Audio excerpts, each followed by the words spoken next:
Nah, ini cara hitung untuk swab-nya ya. Jadi sebenarnya swab itu adalah biaya ketika kita mau transaksi suatu instrumen. Jadi misalkan di gold itu kan yang kita pakai kan XAU dengan US dollar ya.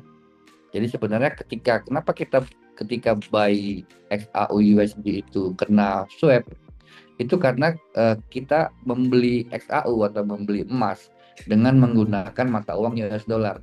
Nah, ketika kita membeli emas itu emas tuh nggak ada bunganya.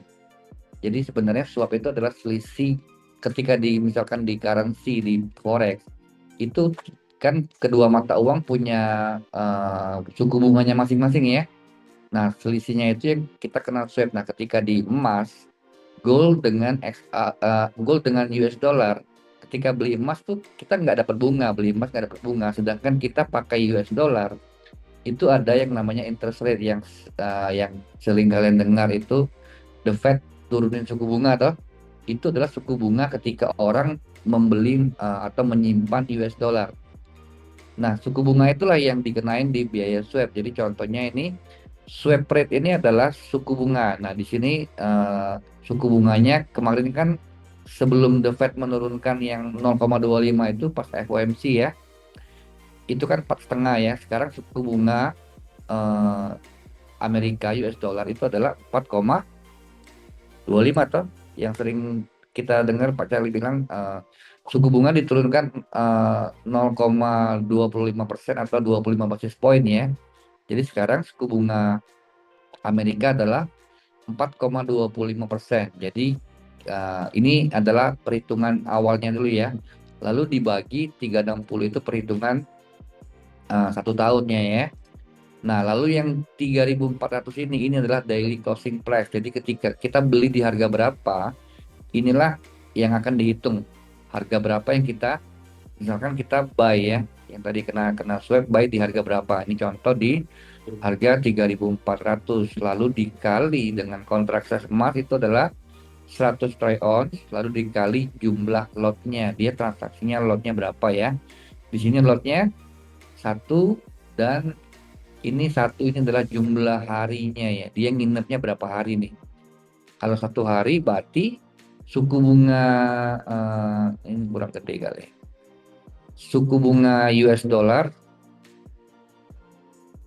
suku bunga US dollar per 360 dikali harga pas dia transaksi berapa dikali 100, ini adalah kontrak size-nya 100 try ons dikali lotnya satu lalu dikali berapa hari dia nginepnya, dapatlah hasilnya ya. Karena posisinya kalau ngebuy itu minus atau dibebankan ya, tapi kalau posisinya sell itu biasanya dapat. Karena kalau posisi sell berarti kita sell XAU USD, berarti jual emas beli US dollar. Ketika definisinya seperti itu, beli US dollar berarti kan yang tadi saya bilang, ketika kita menyimpan dolar atau beli US dollar kita dapat bunga tuh. Nah, itulah yang kita dapat swap plus ya. Jadi mungkin sekilas seperti ini ya, kurang lebih paham ya. Nanti besok saya jelasin lebih awal, nanti lebih detail lagi ya, karena kalau saya jelasin sekarang nanti saya telat meeting ya. Sama kayak contoh di forex atau di currency. Contoh di euro USD ya.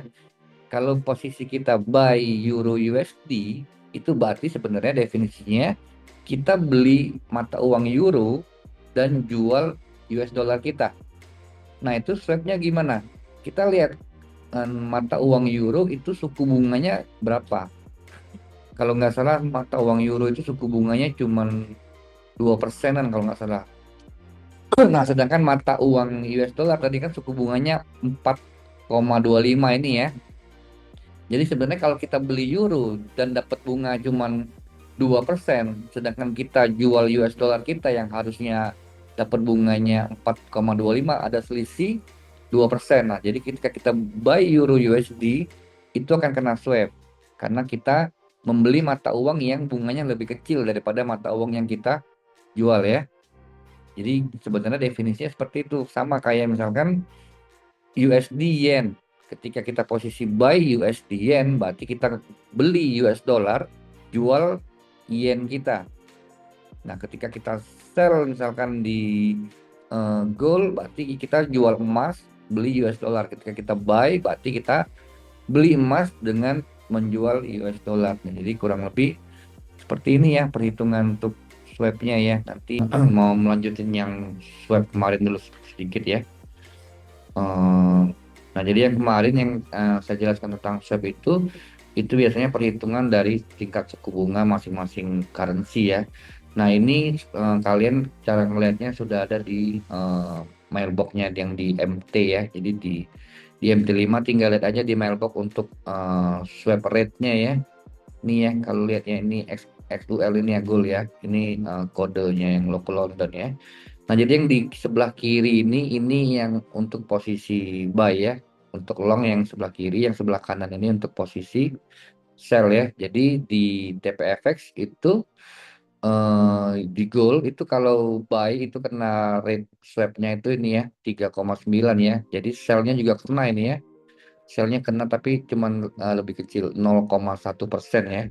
Ini yang XAG ini silver ya. Jadi kalau sudah tahu rate swap-nya tinggal dikalikan dengan rumus yang kemarin ya.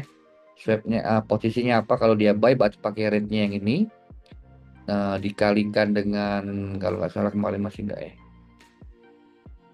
Dikali harga ini, dikali harganya berapa, dikali contract size, dikali jumlah lotnya berapa, dikali dia berapa hari nginepnya ya, dibagi 360 nanti dapat kok angka swapnya ya. Tapi yang paling penting itu adalah di rate-nya dulu ya ini ya. Nah, ini nanti ini yang goal yang ini cuma saya screenshot aja karena banyak ya dari paling atas sampai paling bawah.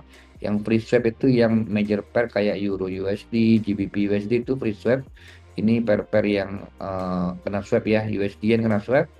Ini kalau buy dia dapat plus ya nih ya. Ini kalau nggak ada minus berarti nasabah yang dapat ya. Plus 1 kalau buy, kalau nge-sell minus 5% ya. Ini rate-nya ya. Nih.